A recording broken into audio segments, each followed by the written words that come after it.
ఈ శరీరముతో మనం ఏం చేస్తున్నామంటే కష్టపడటానికి, సుఖపడటానికి, ఈ శరీరముతో బతకటానికే మనిషి ఇష్టపడుతున్నాడు. అంటే ఆ రోజు నుంచి ఈ రోజు వరకు కూలి వాళ్ళ దినములో ప్రయాసపడటానికి, బ్రతుకు దేవుడి కొరకు ఇష్టపడుతున్నారు తప్ప ఈ బ్రతుకులు దేవుడి కొరకు బ్రతికిన కుటుంబాలుగా బ్రతకాలని ఆశ లేదేంటంటే మనుషులకి. అలా బ్రతకాలని చూపించినే ఈ నీతిమంతుల కుటుంబాలు.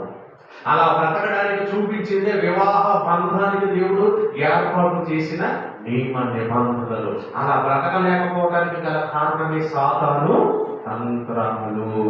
ఆ సాతాను మాయాజాలం ప్రతి మనిషిలో వస్తుంది, ప్రతి శరీరంలో వస్తుంది. కాబట్టి ప్రతి మనిషి శరీరాన్ని ధరించుకున్న ప్రతి ఒక్కడు ఈ పాప శరీరముతో లోకాన్ని విడిచిపెట్టి దేవుని హత్తుకుని, దేవుడిని ప్రేమ కలిగి, ఇదిగో కష్టాల మధ్య, బాధల మధ్య, ఇబ్బందుల మధ్య దేవుని కొరకు బ్రతకాలని తీవ్ర చెప్పండి.